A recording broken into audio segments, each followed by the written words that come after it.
My name is Eleanor Winters, 65 years old, and after 15 wonderful years with Frank, I never imagined being physically pushed out of my own home during his funeral reception. My stepson Mitchell grabbed my arm so tight it left bruises, hissing that I was never family as he tossed me onto the driveway like unwanted garbage. With only my purse and car keys, I drove away sobbing. 2 days later, still reeling in a cheap motel room, I received a check so large it made me gasp. The sender? The last person anyone would expect. If you've ever felt betrayed by family, let me know where you're watching from and subscribe to see how I reclaimed my dignity after losing everything. Before Frank entered my world, I lived a quiet, predictable life. After 30 years teaching 4th grade at Lincoln Elementary, I retired with a modest pension and plenty of time to fill.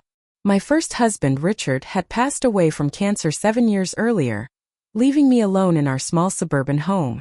Our marriage had been companionable but childless, something that occasionally left an ache in my heart. At 50, I decided to reinvent myself. I signed up for a watercolor class at the Oakwood Community Center, determined to develop a creative side I had neglected for decades.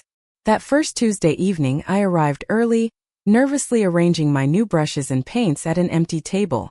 "Mind if I join you?" "All the other seats seem taken," a deep voice asked.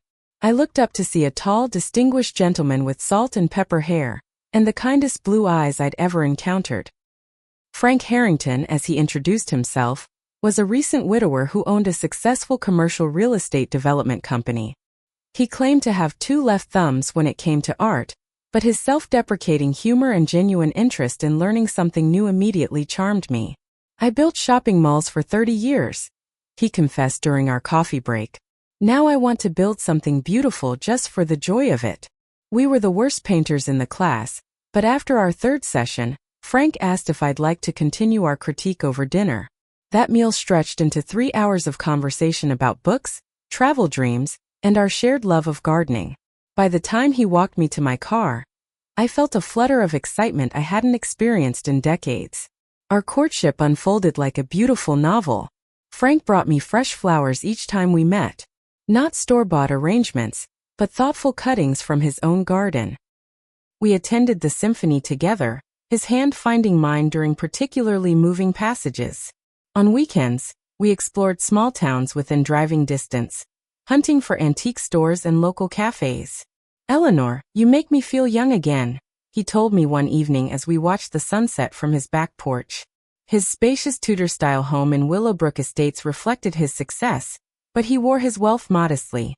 After 8 months of dating, Frank proposed during a weekend trip to Vermont. We were hiking through a wooded trail when he stopped at a scenic overlook, dropped to one knee despite his artificial hip, and presented a vintage emerald ring. "I never expected to find love again," he said, his voice breaking slightly. "Would you do me the extraordinary honor of becoming my wife?" Our wedding was intimate but elegant, held in the garden of a historic inn. Frank's adult children, Mitchell and Vanessa, attended with their spouses. They were polite but reserved, which I attributed to natural caution about their father remarrying. Mitchell was particularly formal, giving a toast that spoke more about his father's business accomplishments than our relationship. "Dad deserves happiness," he said, raising his glass while his eyes remained cool. "Eleanor, welcome to the Harrington family." The early years of our marriage were blissful. Frank and I traveled extensively, checking destinations off our bucket lists. We renovated the garden together, creating a peaceful oasis with a koi pond and wildflower meadow. In the evenings, we would sit in matching Adirondack chairs, listening to classical music and planning our next adventure. I made repeated efforts to connect with Frank's children. I sent birthday gifts, hosted holiday dinners, and asked about their lives. Vanessa gradually warmed to me, occasionally joining us for lunch or asking my opinion about decorating her new home. Mitchell remained distant, always cordial but never truly accepting. Frank noticed the tension but seemed reluctant to address it directly. "Mitchell takes time to adjust to change," he would say. "The business keeps him stressed. He'll come around." His business partner, Gerald Watson, visited occasionally for dinner meetings at our home. A sharp-eyed man with calculating expressions, Gerald would watch me with subtle suspicion when Frank wasn't looking. Once, I overheard him questioning Frank about changes to the company structure.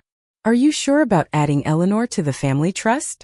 The business has always been for your children's future," Gerald said. "Eleanor is my family now," Frank replied firmly. "And she brings more joy to my life than balance sheets ever could." For the first decade of our marriage, these undercurrents seemed minor compared to our happiness. Then Frank began experiencing occasional chest pains and fatigue.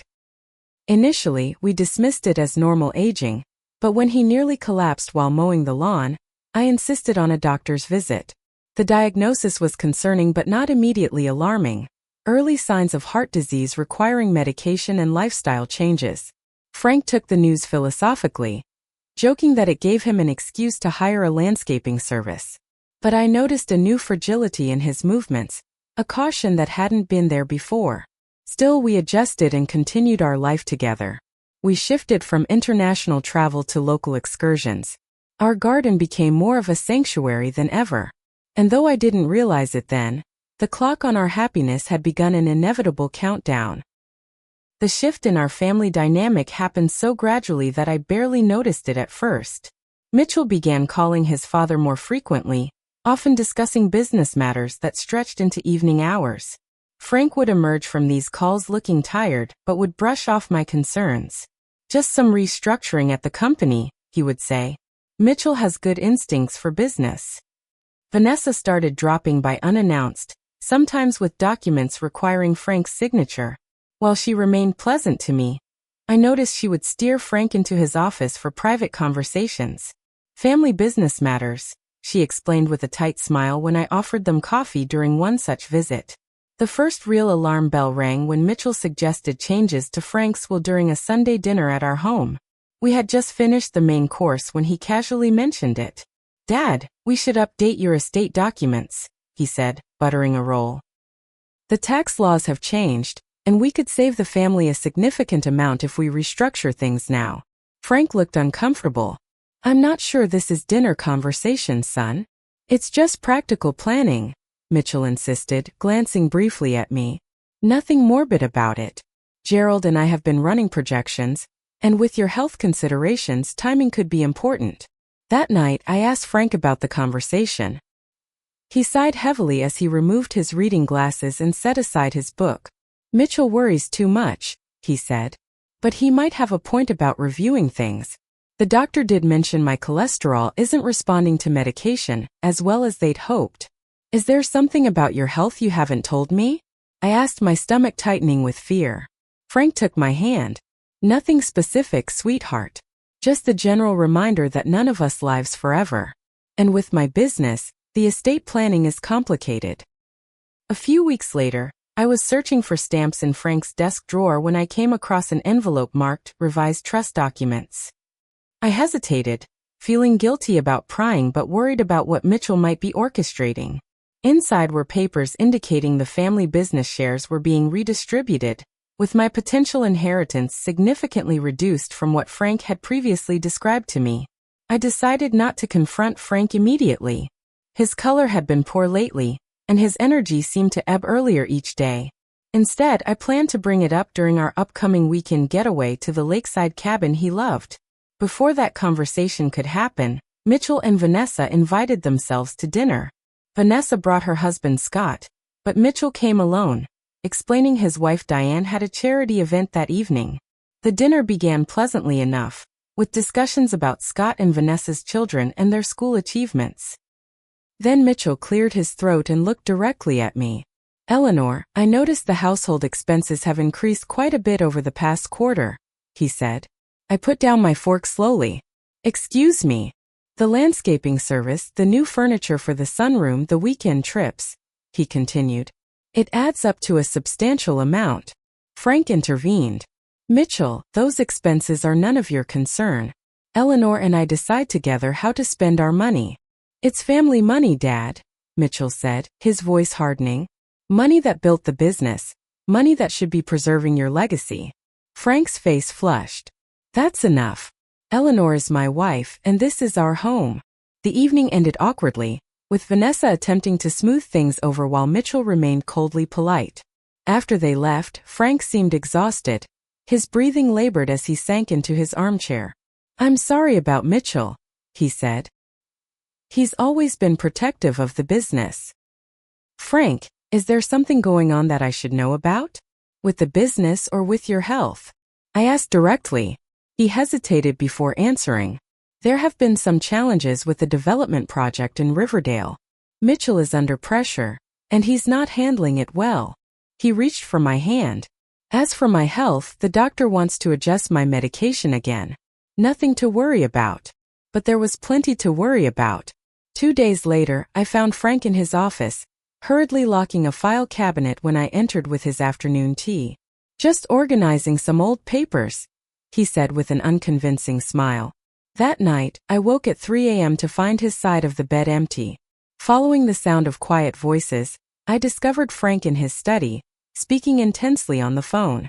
"Gerald, I'm not comfortable with this arrangement," he was saying. "Eleanor needs to be provided for properly. No, that's not an acceptable alternative. I understand the tax implications, but my decision is final." The next morning, Frank claimed the call was about a property zoning issue, but his eyes wouldn't meet mine. Later that week, he had a serious heart episode while reviewing documents in his study.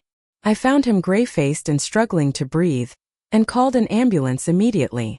At the hospital, the cardiologist confirmed my worst fears. Frank's heart condition had worsened significantly. He would need more aggressive treatment and possibly surgery if his condition didn't stabilize with medication. Mitchell arrived at the hospital within the hour, though I hadn't called him yet. "Patricia from the office contacted me," he explained, referring to Frank's longtime executive assistant. "How serious is it?" When the doctor explained Frank's condition, Mitchell's expression remained impassive, but I noticed his fingers tapping rapidly against his leg. As soon as the doctor left, he turned to me. "I'll need to get Dad's signature on some pending contracts," he said. "Business doesn't stop, even for health problems." "Your father needs rest," I protested. "The paperwork can wait." Mitchell's expression hardened. "With all due respect, Eleanor, you don't understand our business obligations. Some things can't wait." Before I could respond, a nurse called me away to complete admission paperwork. When I returned to Frank's room, Mitchell was sitting beside the bed, a document folder open on his lap. Frank looked even more exhausted than before. "Everything okay?" I asked, taking Frank's hand. "Just business matters," Mitchell said, closing the folder. "Dad agrees they can't wait." Frank squeezed my hand weakly. "It's fine, Eleanor. Just some signatures to keep things moving." That night, Frank's condition stabilized enough for him to be moved from the emergency department to a regular room. As I prepared to spend the night in the uncomfortable visitor's chair, he gestured for me to come closer. "Eleanor," he whispered, his voice barely audible. "There's a box in my closet behind my winter boots. If anything happens, Patricia knows what to do." "Nothing's going to happen," I assured him, smoothing his thin hair. "You'll be home before you know it." He closed his eyes. "Just remember, Patricia knows." I thought it was just the medication making him confused, but something in his expression made me uneasy, something that looked almost like fear. The next 3 weeks became a blur of hospital corridors, medical consultations, and increasingly desperate hopes. Frank's condition fluctuated wildly. Some days he seemed to improve, sitting up in bed and discussing plans for the garden once he returned home. Other days he could barely stay awake, his breathing labored despite the oxygen tubes. Throughout this ordeal, Mitchell established an almost constant presence at the hospital. He set up a makeshift office in the family waiting area, taking calls and reviewing documents between visits to his father's room. More troubling was his subtle but persistent effort to limit my time with Frank. "Dad needs rest, Eleanor," he would say, appearing at the door just as Frank and I were having a quiet moment together. "The doctor mentioned limiting visitors. Why don't you go home and get some proper sleep? I'll stay with him tonight." When I refused to leave, Mitchell would sit silently in the corner of the room, his presence creating an invisible barrier between Frank and me. During these tense vigils, I often caught Frank watching his son with an unreadable expression. Vanessa visited less frequently but always arrived with an agenda. She brought family photos to reminisce over, pointedly selecting images from before I entered their lives. Once, she arrived with their mother's Bible, reading passages aloud that she claimed had special meaning to Frank in his youth. "Remember when Mom used to read this to us, Dad?" she would say, completely ignoring my presence. Despite these challenges, I maintained my position as Frank's wife and primary caregiver. I learned to interpret the monitor's readings, recognize the early signs of his discomfort before he needed to call for a nurse, and kept meticulous notes on his medication schedule. "You're my guardian angel," Frank told me one afternoon when we were briefly alone.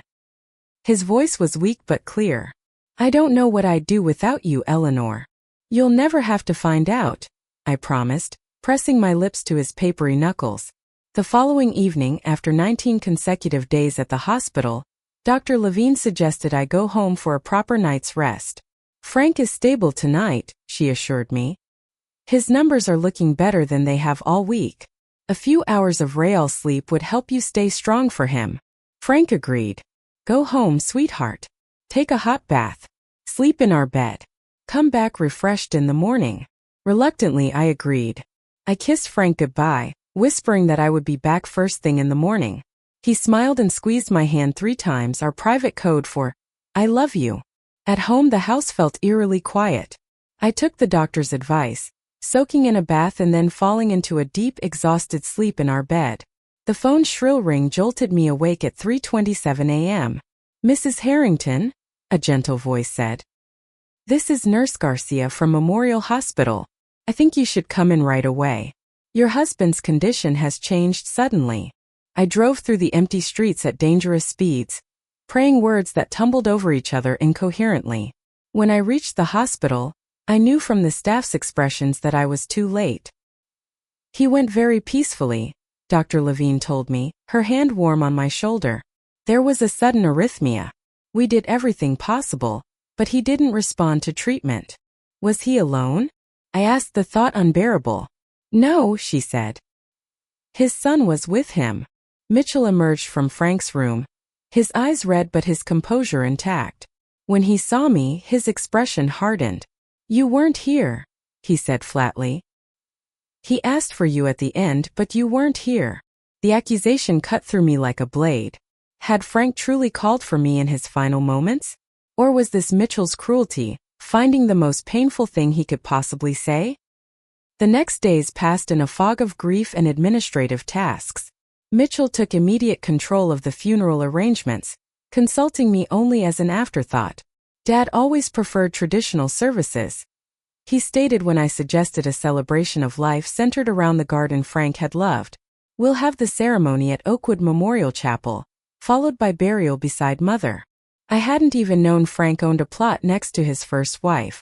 This information, delivered so casually, emphasized how much of Frank's life had remained separate from mine, sealed away in family history I hadn't been invited to share. 3 days after Frank's passing, Mitchell requested my presence at the funeral home for a family meeting about the service. When I arrived, I found Mitchell, Vanessa, and a thin man in an expensive suit waiting in a conference room. "This is Julian Blackwell, our family attorney," Mitchell explained without warmth. "We need to discuss some practical matters before the funeral." Julian cleared his throat uncomfortably. "Mrs. Harrington, I'm sorry for your loss. I've been asked to inform you about the provisions of your late husband's will and trust." "Shouldn't this wait until after the funeral?" I asked, bewildered by the timing. "Unfortunately, some matters require immediate attention," Julian continued, not meeting my eyes. "Mr. Harrington made changes to his estate plan approximately 3 months ago. The family home and properties are held in the Harrington Family Trust, with Mitchell serving as trustee." "What does that mean exactly?" I asked, though I was beginning to understand all too well. "It means," Mitchell interjected, "that decisions about the house and other assets will be made according to the trust's provisions, not your personal preferences." Julian continued in his professional monotone. "You will receive a life interest in the marital home, contingent upon certain conditions, plus a monthly stipend from Frank's pension. The business interests and investment accounts remain entirely within the family trust for the benefit of Mitchell and Vanessa and their children." "That's not what Frank and I discussed," I said, my voice surprisingly steady despite my shock. We had an agreement about my financial security. Mitchell's smile didn't reach his eyes. People change their minds, Eleanor. Especially when they start to see things clearly toward the end. I turned to Julian. I'd like to see a copy of these documents, please. Of course, he replied, sliding a thick folder toward me. Though I should mention that the will includes a no-contest clause. Any legal challenge would result in forfeiture of the benefits you are currently set to receive. As I flipped through the pages, I recognized Frank's signature but not the contents. The estate plan we had created together had been completely restructured, leaving me with just enough to avoid outright destitution but nothing close to the secure future he had promised. When was this signed? I asked, noting the date from 3 months prior, during the period when Frank had seemed increasingly secretive and troubled. Dad was of completely sound mind, Mitchell said quickly. 2 physicians attested to his capacity, as you can see from the attached affidavits. I closed the folder, suddenly understanding the private phone calls, the hidden documents, and Frank's cryptic message about Patricia and the box in his closet. I'll need time to review these with my own attorney, I said. Mitchell's expression hardened. Review all you want. The funeral is tomorrow, and then we'll need to discuss your timeline for transitioning out of the house. The trust has plans for the property. As I drove home, the full weight of my situation began to sink in. Not only had I lost my beloved husband, but I was also about to lose everything else. And somewhere in the house was a box Frank had wanted me to find. I needed to locate it before Mitchell could take that from me too. The morning of Frank's funeral dawned with appropriate gloom, gray clouds hanging low over the city. I stood before the mirror in our bedroom, now just my bedroom, fastening the pearl necklace Frank had given me for our 10th anniversary. My black dress hung loosely. I had lost weight during Frank's hospital stay and barely eaten since his death. The doorbell rang precisely at 8:30. Mitchell had insisted on picking me up, claiming it was proper for family to arrive together. What he really wanted, I suspected, was to ensure I didn't speak privately with any of Frank's business associates before the service. I opened the door to find not just Mitchell but also a woman I didn't recognize, carrying a leather portfolio. "This is Linda Chan from our legal department," Mitchell said, stepping past me into the foyer without waiting for an invitation. "She has some paperwork that requires immediate attention." "Now?" I asked incredulously. "We're about to leave for your father's funeral. It will only take a few minutes," Linda said apologetically. "Just some temporary occupancy agreements that Mr. Harrington requested I prepare." Ist daher. Mitchell requested these papers, not Frank. She glanced at Mitchell, who answered for her. "The trust requires proper documentation for all property usage. It's standard procedure, Eleanor. There is nothing standard about ambushing a widow with paperwork on the morning of her husband's funeral," I replied, surprising myself with my steady voice. "Whatever this is, it can wait until tomorrow." Mitchell's jaw tightened, but he nodded curtly to Linda. "We'll handle it later. Wait in the car, please." After she left, Mitchell turned to me. "I'm trying to make this transition as smooth as possible, Eleanor. Fighting me will only make things more difficult for everyone." I picked up my purse and walked past him to the door. "I'm not fighting, Mitchell. I'm grieving." Perhaps you should try it sometime." The service at Oakwood Memorial Chapel was exactly what Mitchell wanted. Traditional, dignified, and utterly impersonal. The minister spoke of Frank's business accomplishments and community standing but captured nothing of his warmth, his passion for gardening, or his gentle humor. I sat in the front row between Mitchell and Vanessa, feeling like a stranger at my own husband's funeral. When the minister asked if family members wished to speak, Mitchell stood immediately. His eulogy praised his father's business acumen and family legacy, with only a passing mention of me as Dad's companion in his later years. When he finished, I rose to take my turn at the podium. Mitchell grabbed my wrist. "We agreed family only," he whispered harshly. "I am family," I replied, pulling free of his grip. But when I reached the podium, the minister smoothly announced that we would now proceed to the musical selection, effectively blocking my opportunity to speak. I returned to my seat, feeling Frank's absence more acutely than ever. He would have been outraged by this treatment. During the graveside service, I noticed several of Frank's business associates watching me with sympathy. Gerald Watson, Frank's longtime partner, approached me after the final prayers. "Eleanor, I am so sorry," he said, his earlier suspicion replaced with what seemed like genuine concern. "Frank valued you more than I think you know." Before he could continue, Mitchell appeared at my side. "Gerald, the family is gathering at the house for the reception. Will you be joining us?" The emphasis on family was subtle but clear. Gerald nodded, giving my hand a final squeeze before moving away. The reception at our home was elegant and subdued, with catering arranged by Vanessa. I moved through the rooms like a ghost, accepting condolences from people who had known Frank for decades longer than I had. Many asked about my plans, their expressions revealing they already knew something I didn't. Midway through the afternoon, Mitchell clinked a glass for attention. The room quieted as he stood on the bottom step of the staircase, commanding the space that had been my home for 15 years. "On behalf of the Harrington family, I want to thank everyone for coming today," he began. "Dad would have appreciated your support. As we move forward, there will be some changes to family arrangements. The trust will be listing this property next month as part of our business expansion plans." A murmur ran through the gathering. Mitchell continued smoothly, "We'll be honoring Dad's legacy by growing the business he built, converting this property into the headquarters for Harrington Enterprises' new charitable foundation." I stood frozen, my grief temporarily displaced by shock. This was the first I'd heard about any foundation or plans for the house. As conversations resumed around me, I slipped away to the kitchen for a moment of privacy. Through the serving window, I overheard Mitchell speaking with Julian Blackwell and another man I didn't recognize. "The zoning change is already approved," Mitchell was saying. "Once we get her out, we can begin renovations immediately. The trust gives us full authority." "And Mrs. Harrington?" the unknown man asked. "The occupancy situation?" "Temporary," Mitchell replied dismissively. "The agreement Linda prepared gives her 30 days to vacate, which is more than generous considering the circumstances." "What circumstances?" Julian asked cautiously. Mitchell lowered his voice, but I could still hear his response. "Let's just say Dad discovered some concerning financial irregularities before he died.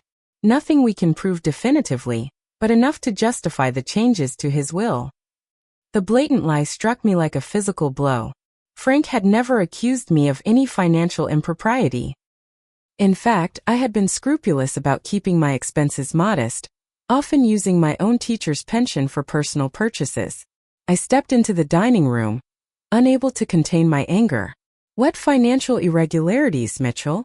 Please enlighten me." The three men turned, startled by my appearance. Mitchell recovered quickly. "This isn't the time or place, Eleanor." "On the contrary," I said, loud enough for nearby guests to hear. "You've announced plans for my home without consulting me and implied I've done something improper. I think your father's friends deserve to know the truth." A small crowd had gathered now. Gerald Watson stepped forward, his expression concerned. "Mitchell, what's going on here?" Mitchell's face flushed. "A private family matter that Eleanor is choosing to make public. Inappropriate but not surprising." "The only inappropriate behavior is yours," I replied. "Frank would be ashamed of how you've conducted yourself." Mitchell's composure finally cracked. He grabbed my arm, fingers digging painfully into my flesh. "You have no idea what my father would think," he hissed. "You were a convenience, nothing more. A nurse he didn't have to pay for in his declining years." Several guests gasped. I pulled away from his grip, my voice steady despite the tears threatening to spill. "Frank loved me, Mitchell. Your inability to accept that doesn't make it any less true." "What I accept," he said coldly, "is that you have overstayed your welcome in this house, the trust's property." He signaled to someone, and two men I hadn't noticed before stepped forward. I recognized one as the security guard from Harrington Enterprises. "Mrs. Harrington needs to leave now," Mitchell announced to the shocked guests. "Family only for the remainder of the reception." Gerald attempted to intervene. "Mitchell, this is outrageous. Your father would never allow this." "My father is dead," Mitchell replied flatly. "And the trust is quite clear about who makes decisions now." The security guards approached me, their expressions uncomfortable, but determined. One spoke quietly. "Ma'am, we've been instructed to escort you from the premises." "I need to get my purse and car keys," I said, my voice sounding distant to my own ears. "Your purse is here," Mitchell said, holding up my handbag. "Your car keys are inside. The rest of your personal effects can be arranged later." In a daze, I accepted my purse. Mitchell pressed a folder into my hands, the temporary occupancy agreement Linda had attempted to have me sign earlier. 30 days, he said. "Though I suggest you make other arrangements sooner." The security guards flanked me as I walked through the crowd of stunned mourners. No one spoke. No one intervened. Perhaps they believed Mitchell's insinuations, or perhaps they simply didn't want to involve themselves in an ugly family scene. Outside, the guards watched as I fumbled with my keys, finally managing to unlock my car. As I slid into the driver's seat, I caught a final glimpse of my home through the windshield. Mitchell stood on the porch, his expression triumphant. I drove blindly, tears blurring my vision, with no destination in mind. Eventually, I found myself in the parking lot of the Bluebird Motel, a budget establishment on the outskirts of town. The neon vacancy sign buzzed erratically as I checked in, handing over my credit card with trembling fingers. The room smelled of industrial cleaner and cigarettes. I sat on the edge of the sagging mattress, still wearing my funeral clothes, and finally allowed myself to break down completely. I had lost Frank, my home, my security, and my dignity, all in the space of a week. As darkness fell, I realized I had nothing with me but the clothes on my back and whatever was in my purse. No toothbrush, no nightgown, not even a change of underwear. And somewhere in the house I could no longer enter was a box Frank had wanted me to find, possibly containing answers that were now beyond my reach. I curled onto the bed, not bothering to turn down the covers, and surrendered to an exhaustion deeper than any I had ever known. Morning arrived with harsh sunlight through thin curtains, and the disorienting moment of not recognizing my surroundings. Then reality crashed back. Frank was gone, I was homeless, and Mitchell had orchestrated it all with calculating precision. My first practical challenge was clothing. I couldn't continue wearing my funeral dress, so I drove to a nearby discount store and purchased the basics: underwear, jeans, t-shirts, and toiletries. The casual clothes felt strange after years of my carefully coordinated wardrobe, but they served their purpose.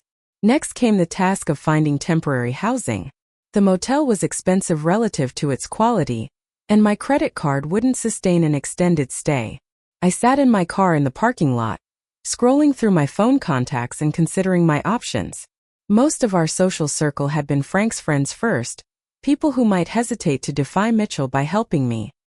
My own friends from my teaching days had scattered over the years, many retiring to warmer climates or moving to be near grandchildren. Finally, I called Rita Sanderson, my neighbor from before I met Frank. We had kept in sporadic contact over the years, exchanging Christmas cards and occasional lunch dates. "Eleanor," she exclaimed when she heard my voice. "I just read about Frank in the paper." "I'm so sorry, honey." When I explained my situation, leaving out the most humiliating details, Rita didn't hesitate. "My guest room is yours for as long as you need it. Come right over." Rita lived in a modest ranch house across town, her home filled with colorful art and the aroma of freshly baked bread. She hugged me fiercely at the door, then helped carry my pitiful shopping bags to her spare room. "Mitchell always was a cold fish," she commented as she showed me around. "I remember him from your wedding. Looked like he was sucking a lemon through the whole ceremony." That afternoon I contacted my bank, only to discover another unpleasant surprise. The joint accounts Frank and I had maintained showed zero balances. When I called the bank manager, he explained apologetically that Mitchell had presented documentation authorizing the transfer of all funds to the family trust. "But those were joint accounts," I protested. "Half of that money was mine." "I understand your frustration, Mrs. Harrington," the manager replied, "but the trust documents indicate all marital assets were subject to the trust provisions. You'll need to address this with the trustee." My modest teacher's pension remained untouched in my personal account, but it wouldn't sustain me for long, especially if I needed to find my own housing soon. Rita suggested I consult with an attorney.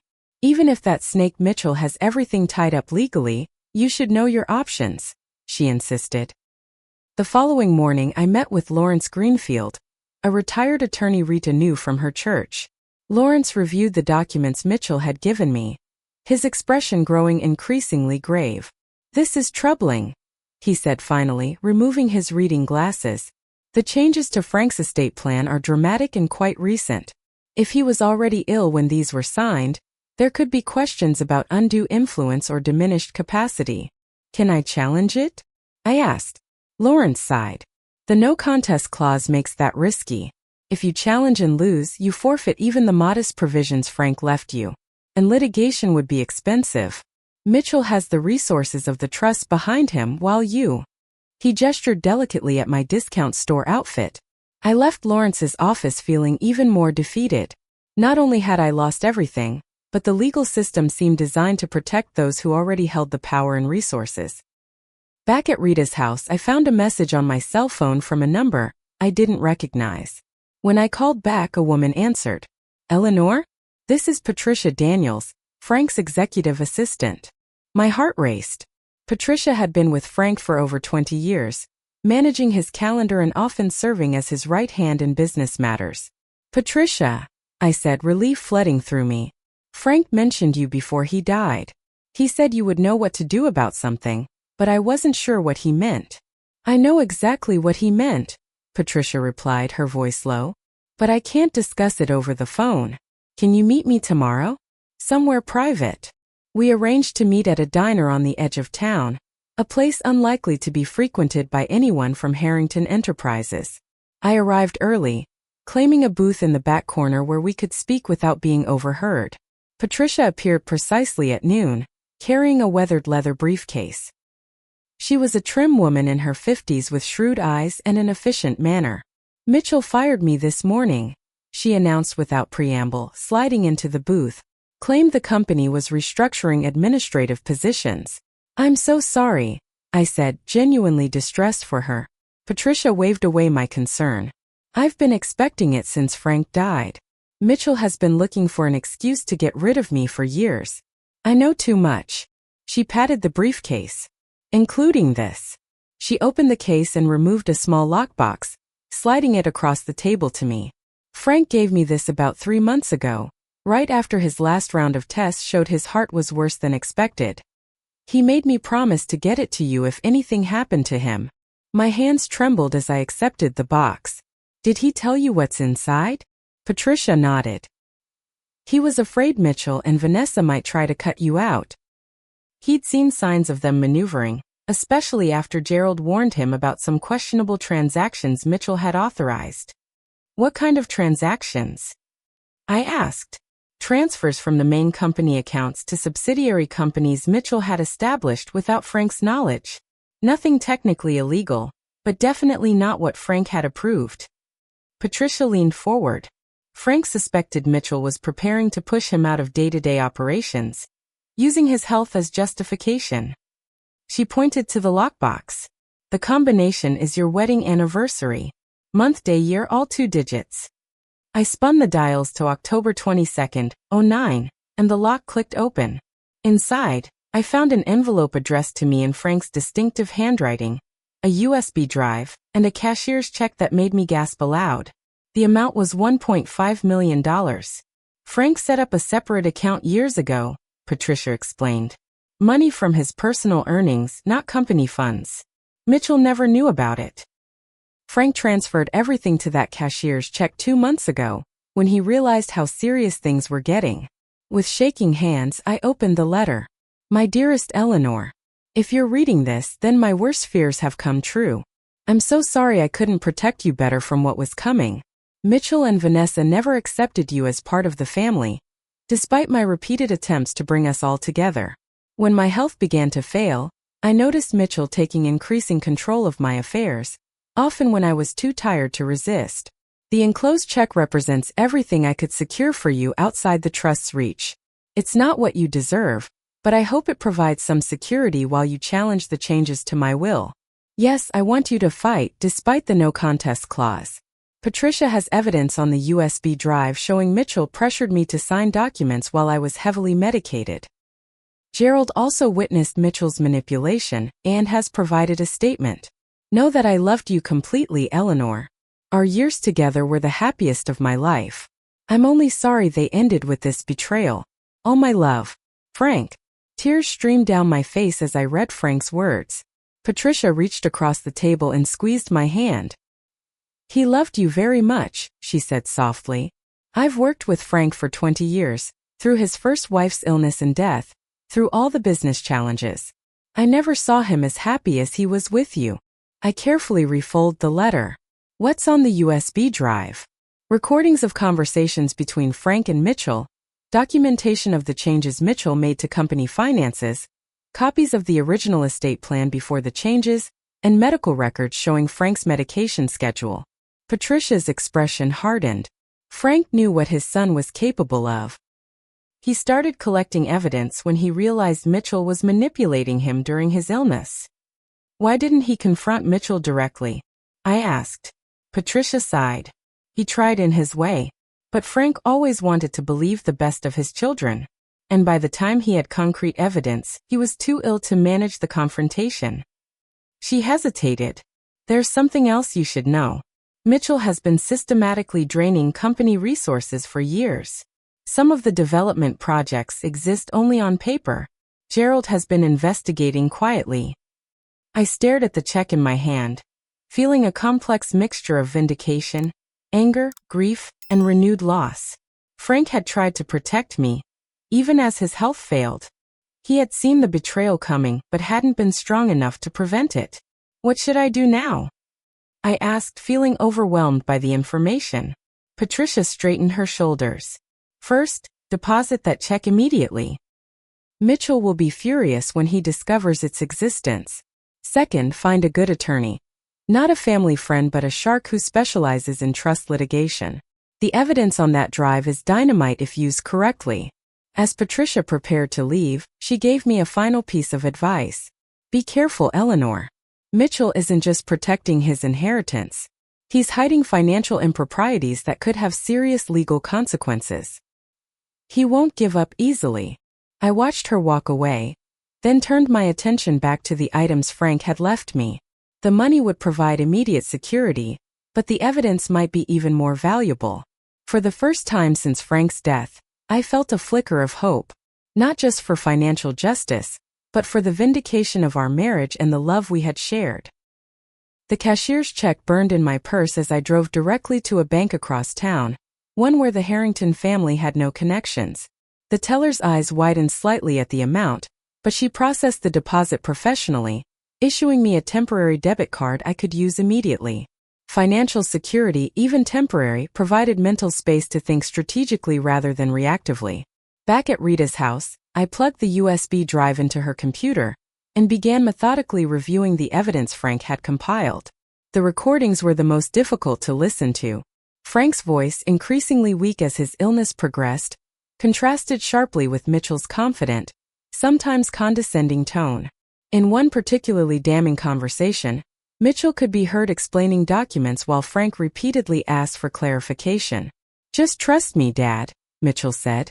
These changes protect the business from unnecessary tax exposure. Sign here and here.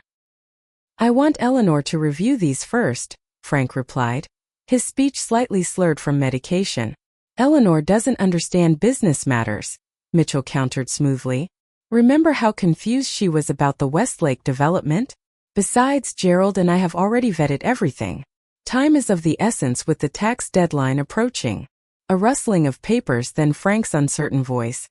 This looks different from what we discussed. Just some technical adjustments recommended by the legal team, Mitchell assured him. Nothing that changes the substance of our agreement.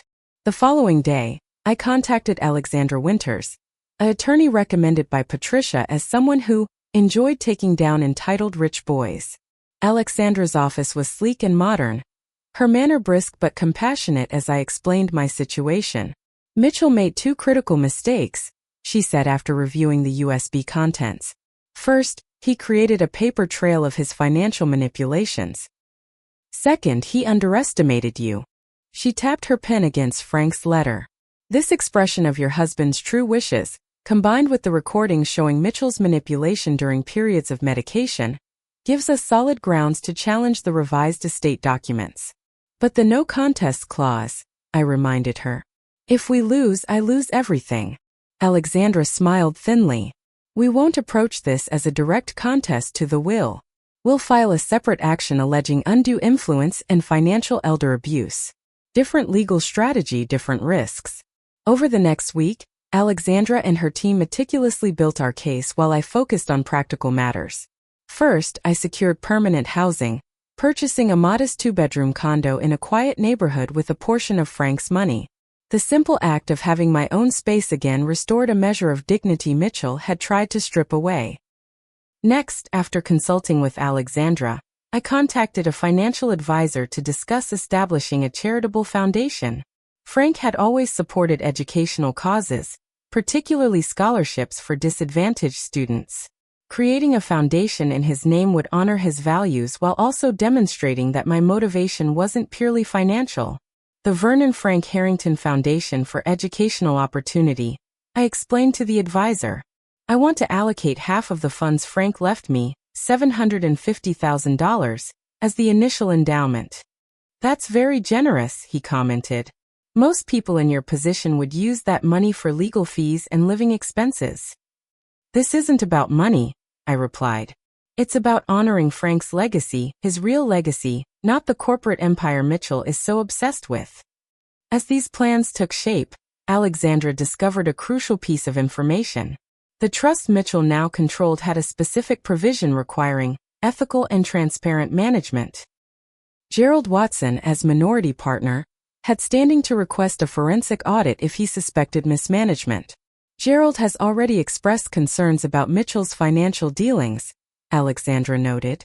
If he initiates an audit, that creates additional pressure on Mitchell, separate from our legal action.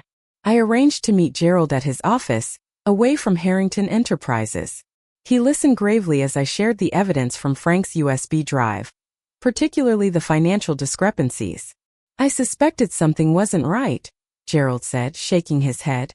Frank became increasingly secretive about certain projects in the last year, which wasn't like him. Now I understand he was trying to protect those assets from Mitchell's manipulation. Will you help me? I asked directly. Not for my benefit, but for Frank's. He trusted you. Gerald nodded slowly. I'll request the audit. Mitchell won't be able to block it without raising even more suspicions. With these pieces in place, Alexandra suggested one final strategic move. Rather than serving Mitchell with legal papers immediately, I recommend writing him a detailed letter outlining what we know and what we're prepared to prove in court. Include copies of some key evidence, but not everything. Give him an opportunity to settle before this becomes public. I spent days drafting that letter, balancing factual evidence with emotional truth. I wanted Mitchell to understand not just the legal jeopardy he faced, but the moral bankruptcy of his actions. Mitchell, I've respected your grief by giving you space since your father's funeral, despite the cruel way you treated me. Now it's time for honest communication. Frank anticipated your plans to disinherit me and took precautions. I have extensive evidence of your manipulation during his illness, including recordings of you pressuring him to sign documents while he was heavily medicated. I also have documentation of unauthorized financial transactions you conducted using Harrington Enterprises resources. Enclosed are samples of this evidence. I have retained legal counsel and am prepared to challenge both the revised estate documents and your management of the trust. Gerald Watson has separately initiated a forensic audit of company finances based on concerns about irregular transactions. However, I would prefer to resolve this privately, without damaging Frank's legacy or the company he built. My attorney will contact you to discuss settlement terms that would provide fair recognition of my position as Frank's wife while allowing you to avoid the public and legal consequences of your actions. This isn't primarily about money, Mitchell. It's about respecting your father's wishes and the 15 years of love and care I gave him. Frank deserved better from his son, and I deserve better as his widow. Eleanor Harrington. I enclosed copies of 2 recordings, excerpts from Frank's medical records showing his medication schedule coinciding with document signings, and a sample of the financial discrepancies Patricia had documented. Alexandra arranged for the letter to be hand-delivered to Mitchell at his office, ensuring he couldn't claim he never received it. Then we waited, knowing the evidence was compelling enough to force a response. Meanwhile, I continued establishing my new life. I furnished my condo simply but comfortably, planted a small container garden on the balcony, and began volunteering at a local literacy program. Each night, I spoke aloud to Frank's photograph, updating him on my progress and drawing strength from memories of his encouragement. "I'm fighting back, Frank," I told his smiling image. "Not just for the money, but for the truth of what we meant to each other." 3 days after the letter was delivered, Mitchell's response arrived in the form of 17 increasingly frantic voicemails, ranging from outraged denial to grudging offers of negotiation. Alexandra advised me not to respond directly but to let him stew in his uncertainty.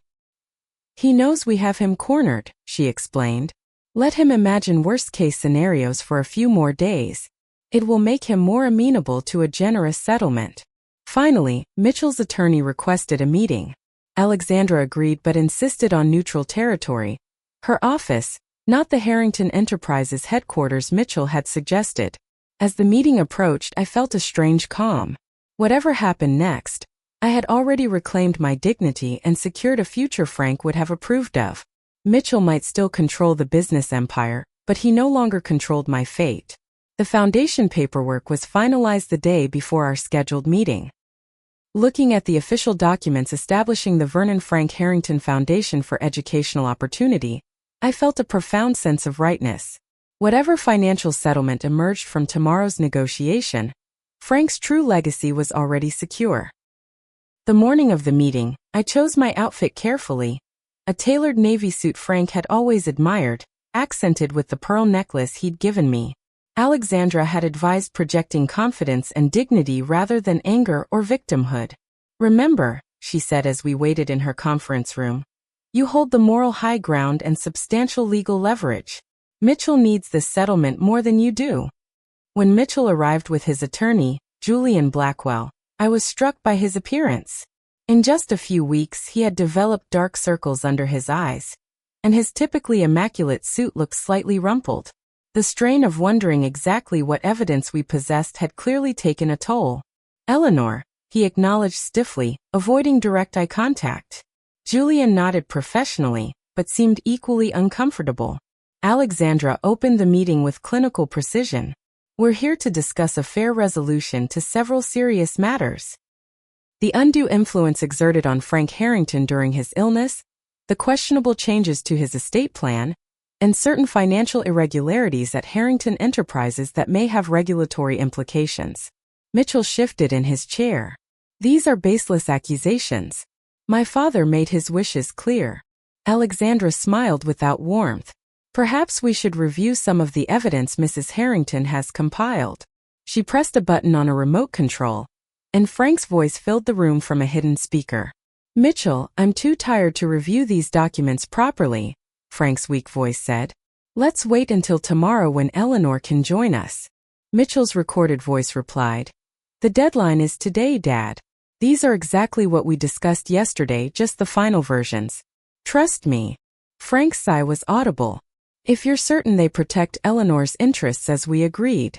"Absolutely," Mitchell's voice assured smoothly. "Your wishes are our priority." Alexandra stopped the recording.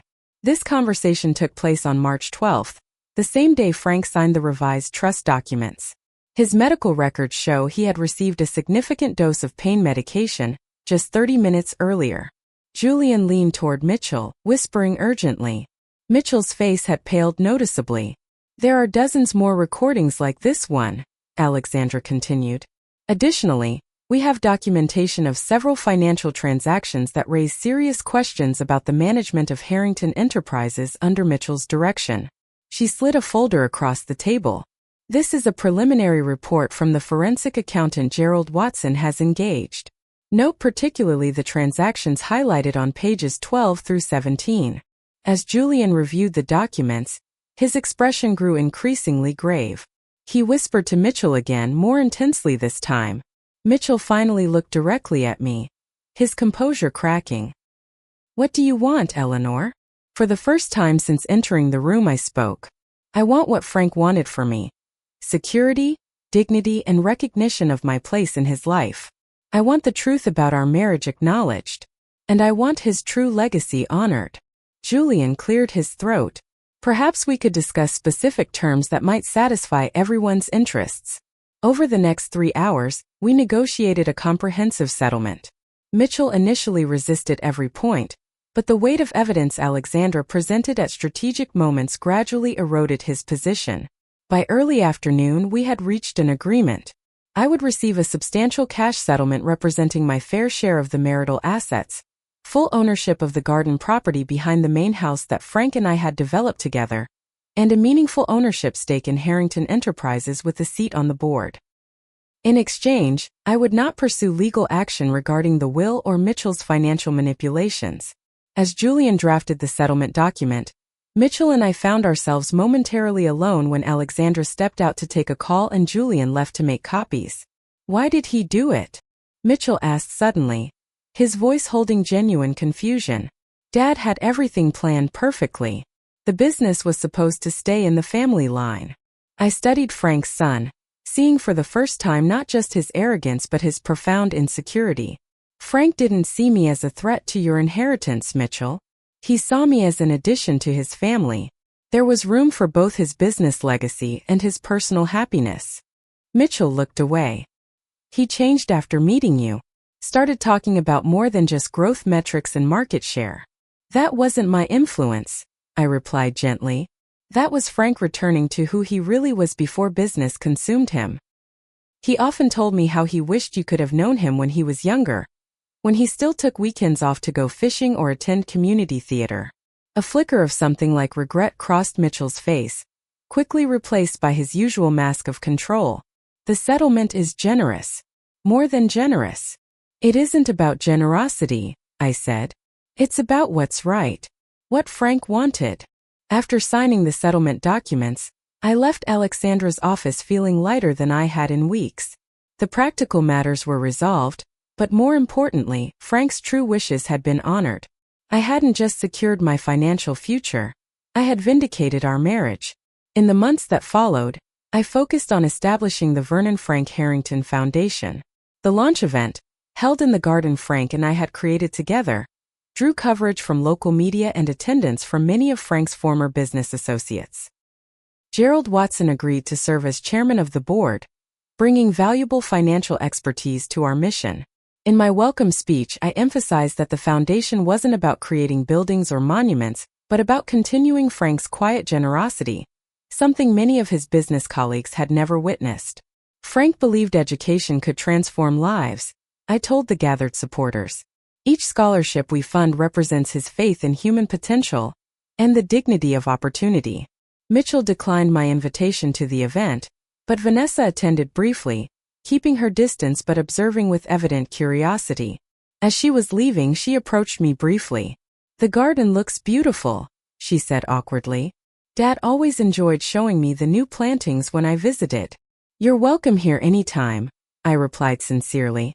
"This place holds happy memories for all of us who loved him." My new life developed its own rhythm. Board meetings for both the foundation and Harrington Enterprises occupied part of my time, but I also resumed my watercolor classes at the community center where Frank and I had met. I made new friends, reconnected with old ones, and gradually found joy returning to my days. The settlement included the gardening shed Frank had built at the back of our property, which I converted into a peaceful studio.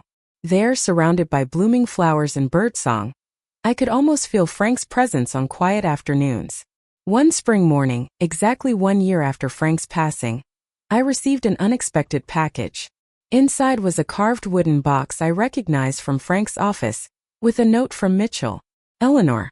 Found this while clearing Dad's private files. It has your name on it. Thought you should have it. Mitchell." Inside the box was a collection of handwritten letters Frank had composed during our marriage but never given me, each one expressing his love and gratitude for our life together. The final letter, dated just weeks before his hospitalization, read in part, "My dear Eleanor, as I watch you tending the garden today, I'm struck again by how completely you've transformed my life. Before you, I measured success in dollars and square footage. You taught me to measure it in moments of beauty and connection. Whatever happens with my health, know that these years with you have been my true legacy. Not the buildings or businesses, but the love we created together. That can never be diminished or taken away, regardless of what the future holds. That evening, I sat in our garden as the sun set, Frank's letters carefully returned to their wooden box. The path forward wasn't always clear, and grief still visited me in quiet moments, but I had reclaimed not just financial security, but the truth of our love story. The foundation was flourishing, already funding scholarships for 10 deserving students. My seat on the Harrington Enterprises board allowed me to ensure the company maintained ethical practices while continuing to grow. And my small condo had become a genuine home, filled with new memories alongside treasured mementos of Frank. In defending what was rightfully mine, I had discovered strengths I never knew I possessed. Frank had seen those strengths all along, believing in me even when preparing for the worst. His final gift wasn't the money that secured my future, but the confidence to stand up for myself and the truth of our life together. As twilight deepened around me, I whispered to the garden Frank had loved so much. We did it, my love. Your legacy is safe, and so am I. Have you ever had to stand up for yourself when others tried to diminish your worth? I'd love to hear your stories in the comments below. And if this journey of reclaiming dignity after loss resonated with you, please like, subscribe, and share with someone who might need to hear that it's never too late to fight for what's rightfully yours. Thank you for witnessing my story, and remember, sometimes the greatest act of love is believing in yourself as much as those who truly loved you did.